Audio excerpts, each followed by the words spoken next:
The opinions expressed are those of the participants and do not necessarily reflect the official positions of the sponsors, advertisers, or presenters. Advertising does not imply endorsement by the sponsors and presenters.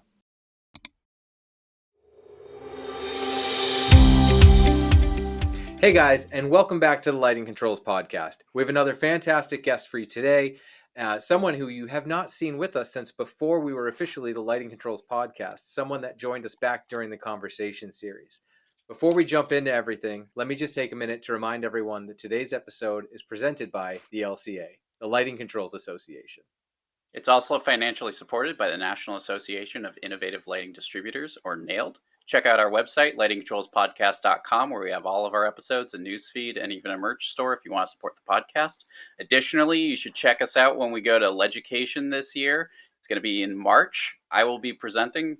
March is this month, by the way. But it's a couple weeks away, and check us out. We'll be there Tuesday. But I will also be presenting with Rita Renner from McWong, and you should check us out. Until then, though, we have Craig DiLouie. Craig, do you mind just giving us a quick breakdown on who you are and what you do? Sure. The name is Craig DiLouie. I'm Education Director of the Lighting Controls Association, and have a long history in the lighting industry going back to the 90s, where I worked with in marketing with different companies making retrofit products like Advanced Transformer and Philips and so on. Ended up becoming editor of Architectural Lighting Design magazine, did that for 7 years, left and went on my own. And ever since, I've been the lighting columnist for Electrical Contractor magazine, lighting columnist for TED magazine. I write for other publications. I work with different organizations like NAMCO.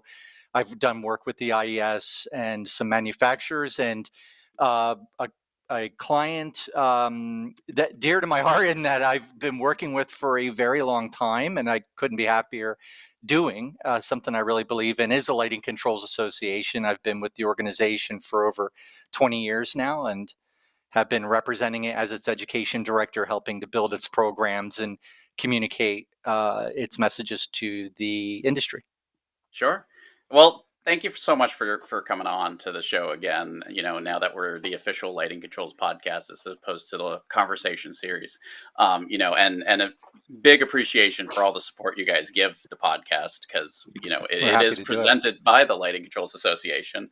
But so for those who hadn't watched the conversation series episode or don't really know much about the Lighting Controls Association, do you mind just explaining, what is the Lighting Controls Association? How does it integrate with the world of lighting design?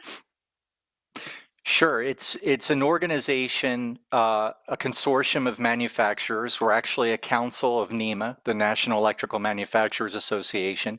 They give us a lot of support, but it's funded by member companies, lighting control manufacturers.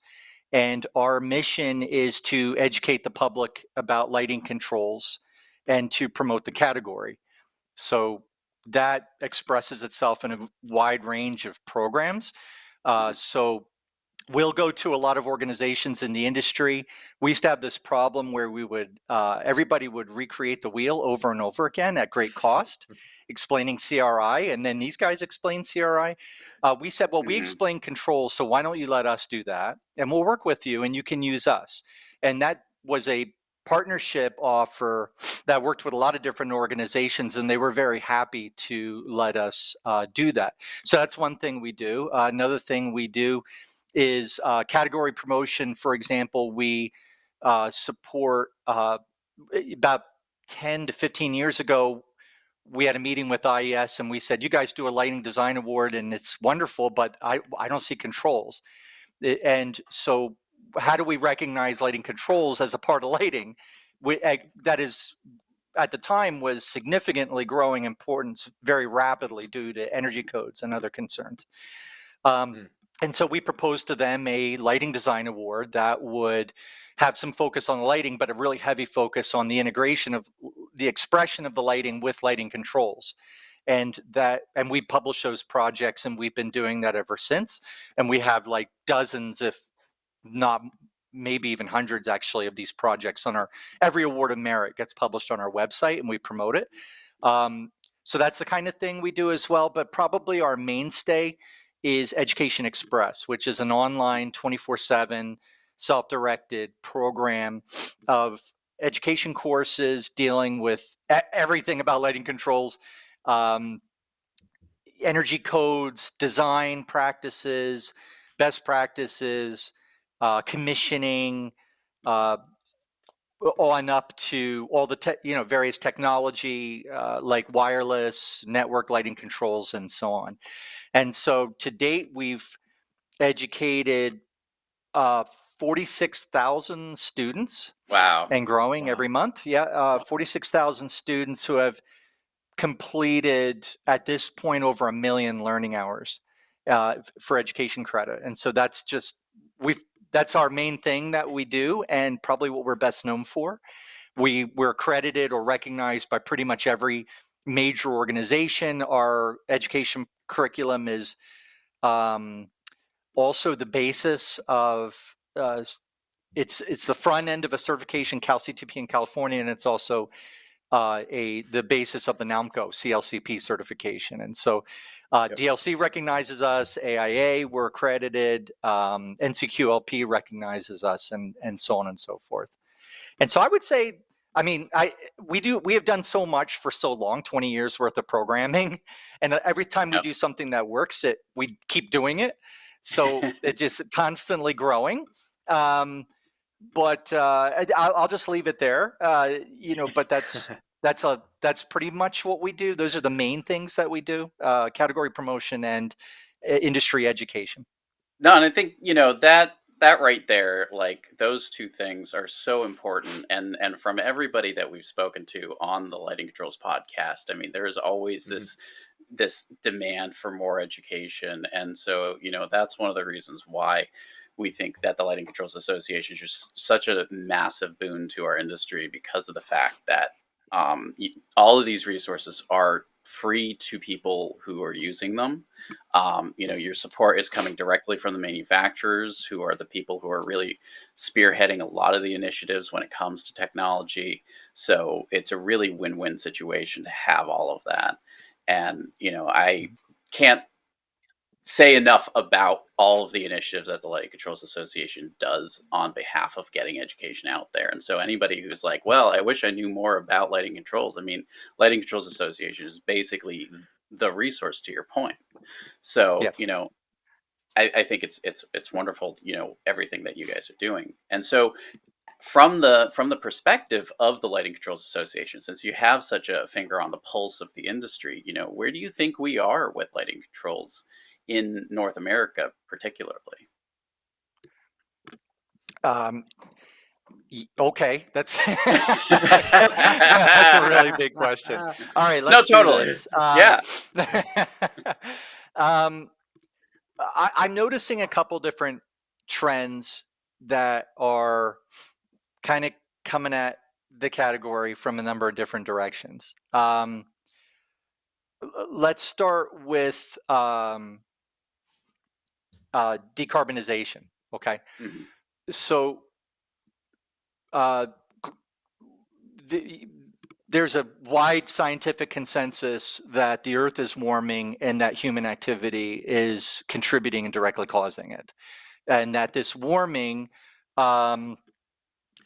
may short-term create different winners and losers if you look at economics, Right. but overall it's a lose for most human beings. And so there's a great thrust right now legislatively in American energy policy to not just save energy, but to decarbonize. And as energy codes kind of realize their intent with lighting, and to an extent with lighting controls, and as the existing buildings market continues to have like this real mishmash of adoption of energy saving technologies, there's going to be a demand for a more comprehensive retrofit. There was a study by LaSalle that indicated that the rate of retrofits in North America would have to triple for the United States to meet its obligations under the under the Paris Accords to keep a global temperature rise within an acceptable limit. And so to do that, buildings are something like 30% of carbon emissions. And then you look at what lighting's share of that is, and it's gone down a lot because of LED, but it can go down a lot more with lighting controls. And so some type of impetus and policy is going to have to occur there, whether it's on the rebate side or it's on the policy side. There's some interesting things happening at the municipal level where buildings have to report their emissions and satisfy caps. And if they don't cap, they have to then offset it by buying renewables, and if they don't do that, they have to pay a penalty, and so that becomes a cost. All of these things, and with electrification, that's also another aspect of decarbonization. We're now looking at, if you electrify the entire transportation sector, that's going to put a huge demand on the electrical grid, and it's definitely going to have an influence on energy pricing. And so as the energy pricing goes up, lighting controls and deeper retrofits, more comprehensive retrofits become more attractive. So that's one thing that's on my radar, but it is political. It depends on who's in charge, whether there's any federal action or if it's all going to happen at the state and municipal level. And so we have to see what's going to occur there. Another trend is that the LED revolution has largely won. And so if you look at the existing buildings market, which is really where there's so much possible activity and energy savings, LED has penetrated, at least in some regions of the country, more than 50% of the installed base. And so when that happens, you're now past the early adopters, you're past the early majority, you're now in the late majority, and after that, you've got the laggards. So for rebate programs and for everyone in the lighting industry who sells into the existing buildings market, this is going to be harder. We're now it's all going uphill now because you have to convince people who haven't been able to be convinced yet. And so this is something that is more difficult for the lighting practitioners, and it's also very, very difficult for the rebate programs, as they traditionally have looked at lighting and said, wow, we're going to get so much energy savings, and we can't. It's getting harder and harder to get that every year to hit our targets, and you're starting to see that shift already right now. And so I think that what's going to happen is there's an initiative by utilities right now to look at lighting a little bit differently and maybe change their economics, that it's no longer low-hanging fruit, something easy, high, short payback, let's do this. But that it can be more comprehensive. Maybe lighting design approaches may end up being rebated. Maybe it's HVAC integration at a high level in the architecture. Maybe it's network lighting controls and luminaire level lighting controls. There's maybe it's looking at a specialized application like horticultural or UV disinfection or tunable lighting. There's lots of different things. And maybe there's a data component where you have to have a network lighting control system to produce data and monitoring on what is happening with the system. Utilities are looking at this right now. They're studying it. And honestly, I'm not really sure which way it's going to go. We're at a crossroads here. But one thing is for sure, the LED revolution has largely won, which is wonderful. Lighting used to be 40% of a commercial building. Now it's something like 10% of the electrical load, 5 to 10% even. The downside of that, a lot of this TLEDs. It's like this mishmash of stuff, and a lot of energy savings were left on the table, and in particular, lighting controls were left out in a lot of these retrofits because the economics weren't there, and they were like, hey, we want this to have a payback of months. Well, even occupancy sensors with a rebate could probably do that, but it adds months, and that's not acceptable to some people, so they don't get the job. So they have to. It's a kind of a race, a competition for who can offer that highest ROI gets the job, and as a result, value adds tend to get left on the table. You could look at this as that was a lost opportunity, or looking at decarbonization plus utilities, reevaluating the rebate programs. Maybe this is actually an opportunity Sure. to have another chance at it. And this is not just for lighting controls. It's something I honestly grandiosely called LED Revolution 2.0 because I wanted to get people's attention to the concept. But what I meant by that is there's a lot of stuff installed. Not all of it was done right. A lot of it's older gen. And a lot of it is the least effort, like just we put in some LED lamps. This decarbonization and what's going to happen with rebates, all of this is an fascinating potential opportunity for us to go back and do it again and more comprehensively, fixtures, redesign, comprehensively with lighting controls, energy codes are applying, and get those deep energy savings, get that high flexibility, the high quality of light, and the most amount of user convenience and comfort coming from the control system. It's sort of, so there's is that going to happen 100? I don't know, probably not, but I think we're heading into an era where we actually have that opportunity. And so that gives me cause to be excited for sure for the future. Well, I could definitely tell you that if people weren't paying attention, they are right now, because there's a lot to unpack in just that last couple of minutes, right? And so as we move toward, I mean, just to pick on one little thing, right? As we move towards this idea of electrification and the demand on the grid and the utilities, and you mentioned rebates, there's very quickly likely going to be a carrot and stick game going on, right? Where someone's going to dangle the carrot for the rebate, but if you don't pay attention to the carrot, someone's going to come knocking with a stick and they're going to make you do it, right? So that very well may turn into something. But as we move towards electrification, and like you said, where lighting is 10% or less on a lot of these building demands, it seems like there's a transition here, not only to, luminary level lighting control and to do things a little better and work through your design, but more of a holistic approach where we're using the electricity, because we have electricity to each fixture, and we use the, what we already have for the lighting system to take that holistic approach towards a control of the entire building and not just the lighting control system.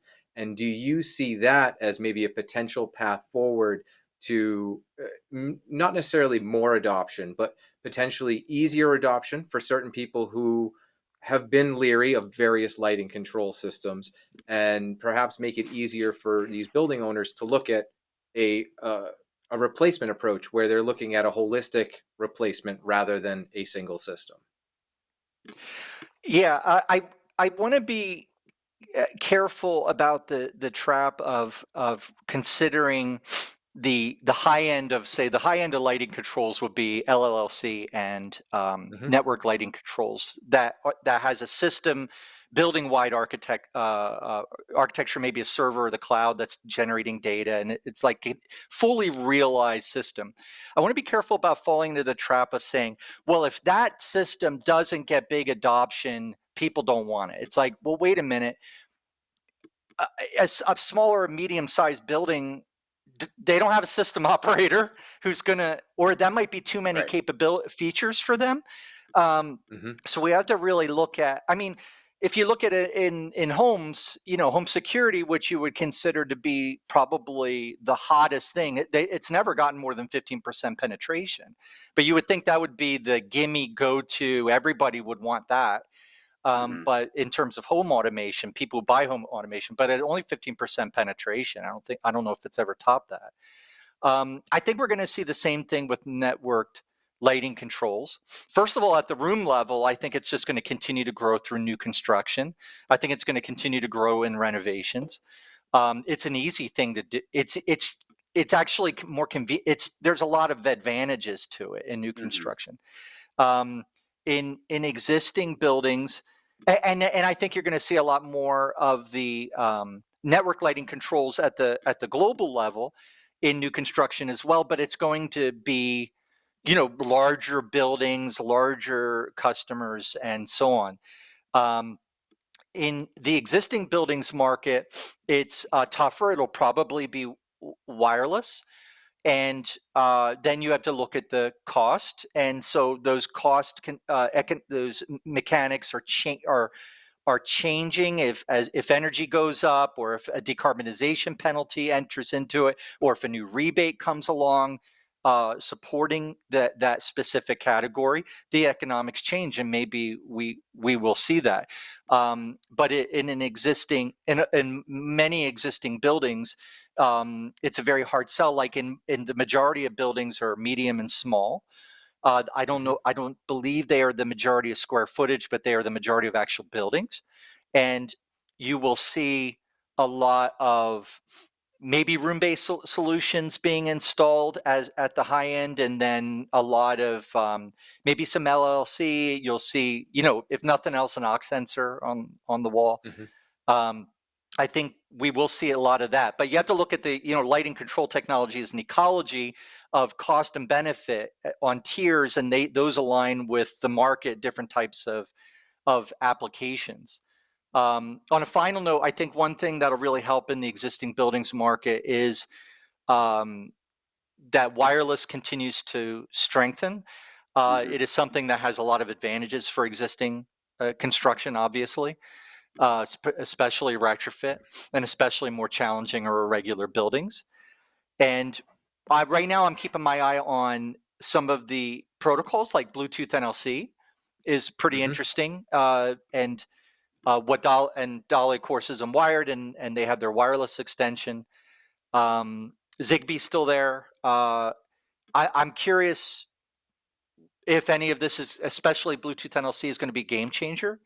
Mm-hmm. That will enable it to go from being that, okay, this is a big complex project with lots of hours and people, and for a big building, maybe like with wireless, we'll see more penetration into smaller and medium-sized buildings and get more of that value, something that's scalable, that you can then add more capabilities to it as time goes on. And so that's very exciting. But I think this. So anyway, to address your question in lots of different ways here, I think that's kind of what's going on, and I think that things are looking bright across the category. But I think we need to be careful about where different pieces fit into the marketplace, so that we can really evaluate how is it doing.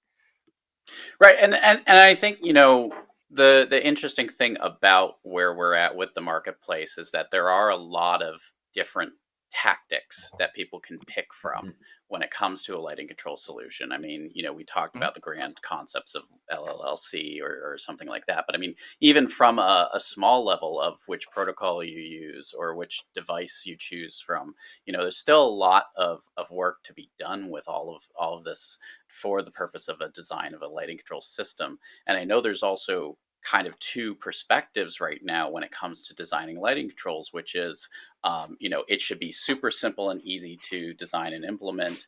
And the system itself is so complex that it really needs somebody to hold the hand of the system. And so I'm curious if you're seeing a lot of that going on at the higher level of, which one seems to be, or if they're both equal arguments to a different sort of problem. I think, again, it's another trap. It's where people try and equalize the system for different projects. So like someone says, controls should be easy, and they're right. Yeah. But more complex control requirements require more complex systems, require more time and attention, period. That's it.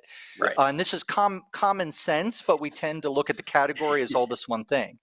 And it's not. Like when you have a job where there are some simple control requirements, it should absolutely be the simplest. It is application sensitive. Yeah. It's a little more tricky than just in I would say designing a lighting system, because it is sensitive to application conditions. and those application conditions can be variable. But it should be simple, and the lighting control system itself should be simple, intuitive, and so on. And the lighting industry is getting better, and control industry is getting better and better at this. Sure. The problem is when you get into one of those big buildings and now you have a network lighting control system and it's going to integrate with the HVAC system. That is not simple. It is not going to be simple. And you need to have that expectation, like, oh, I'm getting into this one. I need to make sure that the job builds in enough time, or a specialist like an integrator, or I need to, all those best practices everybody says I really got to use them for that project. I better get a good OPR and not leave the owner until I get it. And I need to have a good, really clearly worded again, control intent narrative, and a really detailed sequence of operations. And I need to communicate to all. Those are things that get shortcut and cookie cuttered on a lot of projects for efficiency. I don't think that it translates to the larger project where network lighting controls is being installed, especially if it's working with other systems in the building. You just need to adhere to best practices, rigorously, and you need to have the time for that, and you need to make sure that there's communication and the right people are on the project. No, and I think that is also one of the things that, from what we're hearing from everybody involved, I mean, it's like you really need to coordinate, you really need to clarify, if you don't specify it, it's wishful thinking. If you don't mock it up, you're really screwing it up. So when it comes to lighting controls, I think your point is valid that if it's a small application, if it's a very simple application, maybe it is one of those plug and play solutions that we could really lean on. But if it is getting to a complex scale, if it's really integrating with a lot of different systems, if it's really communicating out and expecting to communicate back with a lot of data, that is a bigger handhold through the process. And so, I think to your point, we're almost dealing with levels of skill set required. And it's almost like we need people to acknowledge that, okay, some of these lighting designers who say, no, I don't do lighting controls. Yeah, maybe they can do the plug and play stuff. But when they start deviating from that and they start getting into the more advanced stuff, that's when it's like, okay, we need a specialist to get involved here to help out with this. Right. And not just skill, but rigor. Just the amount of time you have available for the project. And some projects are just going to require more diligence and more effort to get right, because they have more moving parts and more value to the owner. Sure. And I think that goes back to a lot of the people who we've talked to who specify lighting control systems, where they say, I spend all day long looking at the cut sheets, looking at the products, making sure that it's in the exact location I need it to be in. Whereas, again, going to other people who don't really specify a lot, it seems as though a very clear control intent narrative is at least a sufficient step forward with the more simple systems. Right. Yeah, agreed. And so, I think all of this is definitely stuff that Lighting Controls Association covers in Education Express, which I think is a great resource for those who want to take that next step forward. But if they want to continue, like it's almost like in level 1, if you want to just hang with the simple solutions and lean on experts to do that, you don't necessarily need to tap into the full tapestry of Education Express, but you could start dabbling in the first few courses that help outline some additional information. But if you really want to drill in, get that CalCTP or CLCP certification, it's a great initiative for that to be able to make the next step to level 2, where you can really start outlining and detailing these more complex systems. Yeah, absolutely. We offer, again, everything is a matter of scale and what you need. So if some people come to us and they just want the fundamentals, we have the fundamentals, and then they can go from there based on need. And we don't certify ourselves, and so we just offer the courses. And every course to us is a win. Someone's learning something. they're leveling up in their profession, and they're able to provide better service to their clients. And then, from there, they'll go from I understand automatic shut off, but I need to learn dimming. Then they come back and learn dimming, and that's wonderful. So it's a journey, for everyone, and we're always here to support people wherever they are on it. Totally. Yeah, so we've identified that education is extremely important, right? Everyone we talk to says the same thing: education, education, education. So there's a lot of education for through Education Express for everybody, but I'm assuming that you see the majority of users are designers or integrators, or right. I'm sure it's a fairly small pool, right? So you just talked a lot about the OPR, owner's project requirements, control intent, and having all the documentation to put together the lighting system, regardless of scale and size. So a lot of that comes back to education for the owner, for the end user. And how do you think, or what resources do we have for those people? Because ultimately, in order to get all of these requirements and use best practices and have the right people on the team, you really need to make sure that the owner is vested in that as well and has the education. So how do we do that? You and me will figure it out, and we'll own the lighting industry.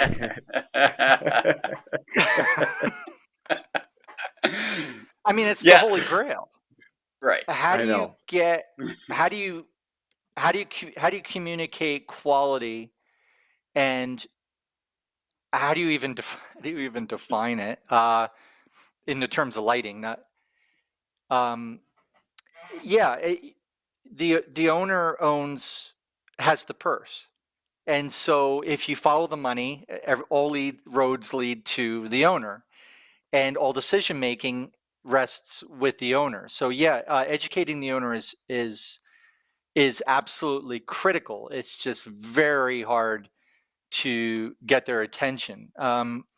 We've made a lot of effort to work with some magazines like Building Operating Management and some other publications and organizations we've tried to work with, but it is definitely an uphill battle. To these people, lighting's like this, and they're dealing with all this other stuff. So we're asking them to have a level of expertise and understanding of lighting that might be a little challenging. But just like any market, there's a spectrum. There are people who get it down here, people who never get it, and everyone else is in the middle, and you're just trying to move the needle.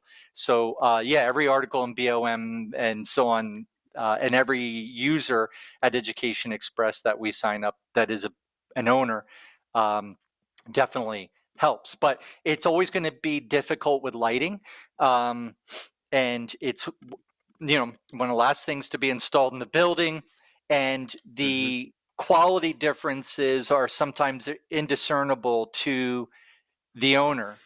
I remember back when I was at Architectural Lighting Magazine, I heard the story from this designer of, the designer had a meeting with the owner's representative and had to get all this value engineering cuts and all this other stuff. And then the owner's rep said, "Oh, I'm sorry, I had to leave the meeting a little early. Had to get a plane to Italy where I'm going to be picking marble flooring for the lobby." and of the building. So this is something like the owner can see and touch and feel. And I'm kind of like, hey, owner, don't you know the only reason you can see and touch and feel that thing is because of light? And they don't, it's very hard to get them to get it. So there's a couple unlucky things for lighting. There's its, in the most cases, you don't want to look at it. It's not something you look at, it's something you look with. And so that makes it a little more challenging. And it's something that is one of the last things to go in. And by then there's budget problems. So, so it's difficult. It's difficult to find an owner to say like, yep, this is what I absolutely want. But I think the decarbonization argument is a potential meta trend. Global warming's a meta trend that's That's not going to go away, whatever policies we do. But decarbonization as a meta trend may or may not realize, and it may or may not realize in different ways. But if we address global warming or climate change, we are going to have decarbonization, and that is going to require policy, and those policies are going to target, I think, to an extent, buildings, commercial buildings. And so that is something the owner is going to have to pay attention to, using their language, talking to a building owner and saying that is a commercial lease property, and saying to them, you're going to get the Brown discount. If you are inefficient, and you are going to have lower quality tenants paying less than the building down the street. And so to be more competitive, you should do a comprehensive retrofit and be able to offer, this type of building. That is, I think, is pretty compelling. Once you change the economics a little bit, that I think is more interesting to the owner. It kind of hits them where they live. Then there are some other trends like, yep. Yeah, that goes along the same lines of a lot of the advice when it comes to getting owner requirements from them. Is it's not about don't start the conversation with tell me about the lighting. It's tell me about your project. If there's a lot of initiatives that are trying to get to net zero, where you're basically leveling out the amount of demand you're putting on the utilities, you're really going to be driving that conversation by saying, hey, lighting controls can be a part of that solution, and we can help make that a reality for you by adding in these really complex lighting control systems. And so it's the hook in a lot of cases. Yes. Yeah, absolutely. Yeah, I mean, in any conversation with the owner, obviously going to ask him to, how is the space used? What are you trying to achieve? And then you look for the lighting solution that would best accomplish that. Right. I mean, we want everyone to use lighting controls, but we don't believe every lighting control is right for every building and every application. Yes. It's real. So you really have to have that conversation with the owner to see what is the most appropriate solution for them. And that being said, we turn it off. I currently live in Canada, and we had a cold spike and had some energy problems, and so the government was like, do your part, use less electricity right now. And then you look out your window at downtown Calgary, and every commercial building's lit up like a Christmas tree. It's, the least we can do is right there in a nutshell is what's wrong, right? The least we can do is turn the bloody lights off. So, like, I would say every building should be, unless it's for safety, obviously, or a statute or something like that. But like, anytime the lights can be turned off, and when they're not being used, they should be turned off. But other than that, though, scaling up, it really just depends on what you're trying to do. Sure. Well, we're almost out of time here, so I mean, I want to capture at least some of what we've talked about here. Yeah, good luck. I feel like we just poked the ground and like oil just shot up into the air with all the information. Really great resource, Craig. We loved chatting with you all the time.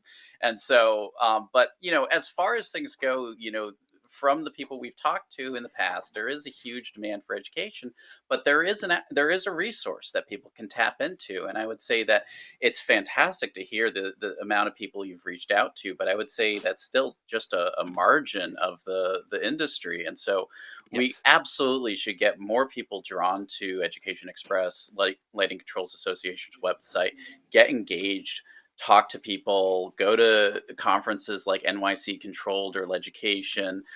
There's so much information out there that is at people's fingertips, ready to be accessed for free. And so, that's part of the whole point here, because of the fact that otherwise we have so many resources just scattered across the internet at this point that nobody knows where to go to look. I mean, there are definitely manufacturers that still produce white papers and informational bulletins for people to tap into, but having a central resource really makes that a lot easier for everybody involved. And so that's another reason why you guys are doing what you're doing. And, from the perspective of lighting controls, they're only going to get more complex as the Mhm. needs of the communities develop further. I mean, for a long time, this whole point of reducing lighting demand on the grid was the goal. And like you said, we've succeeded. We're at a really good place with how much energy lighting is consuming in general. I mean, there's still a lot of outliers out there left that should probably Mhm. upgrade to LED. But as far as things go, the argument is one. We're already there. People know about LED, whether or not they have adopted it. So they know the options out there if they choose to go more efficient.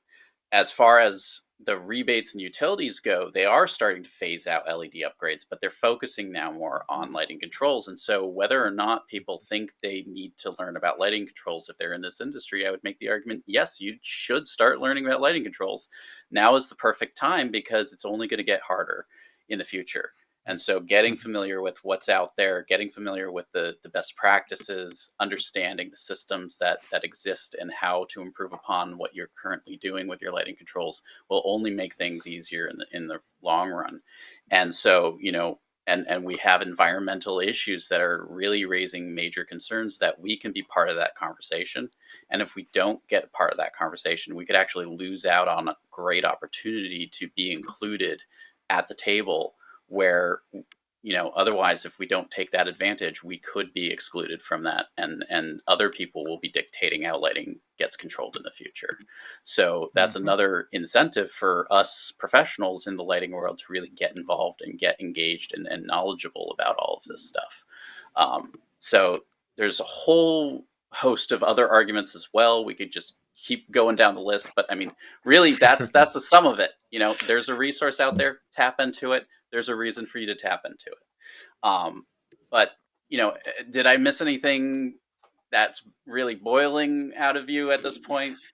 Oh, the only other thing I would mention is that for many years, the Lighting Control Association was I would consider it like the lightning rod for we want to know about controls. Bang, here. The Illuminating Engineering Society has really stepped up in the last few years, and they have several really good control publications where we used to define what is this. Now they're defining it, and we like that. You know what I mean? Sure. We want the Mm. IES to be doing Yep. this. So I would say, you know, we summarize those best practices and we align with them in our education, but you can also get publications at IES on controls like LP6 and so on that are really good. And so I would highly recommend a stop there as well for Sure. someone doing the circuit of lighting control education. Right. Yeah. Absolutely. No, I Otherwise, couldn't yeah, agree more. please come to our website. We have a newsletter. It takes less than a minute to subscribe, and then you just can keep up to date with everything that's going on in this world. And then Mhm. if you want to get the education, you go to Education Express. It takes less than a minute to subscribe, and then you get like access to more than 50 hours of learning in lighting controls that someone's trying to give you for free that you can take anytime you want in video or text format. And that can help you level up in your profession and be more competitive and do better for yourself and your clients. So we hope more people will take advantage of that. I think the way the prevailing wind in the industry, we think people will, and we'll be there for them. Yeah, I couldn't agree with you more. I really couldn't. And thank you, Craig. I hope everyone does take a minute to at least check out Education Express if they haven't checked it out before. And obviously also look at the resources from the IAS. I would say, Webster, one thing I hope that lighting controls aren't necessarily going to get harder moving forward. They're going to get more complex. Lighting All right, control fair systems are going to enough. get more complex. I hope you might be right. Don't get me wrong. I hope they don't get harder. I hope they just get more complex, right? Yeah, it's a semantic thing, There's but very important one. No, I fair agree right, point. with you, but Ron. there's Yeah. Yeah. there's a few things that obviously could make it less hard, right? Whereas if we start to see more manufacturers adopt interoperability between devices, and if we start to see more standardized language throughout the industry, these are things that will take forever, but they will help. They will help.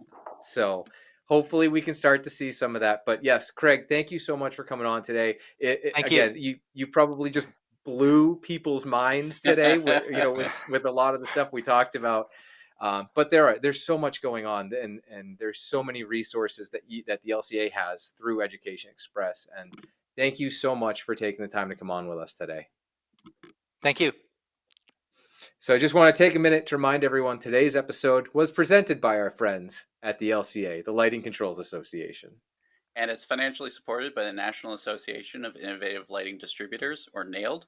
Again, check out our website, lightingcontrolspodcast.com, where we have all of our episodes, a news feed, as well as a merch store. And additionally, if you want to check us out, if you're hearing this at its initial release, you probably still have time to register for Leducation. See us at Leducation on Tuesday, March 19th. Otherwise, until then, we'll see you there. Thank you so much for joining us. And Craig, again, thank you so much. This was an awesome conversation.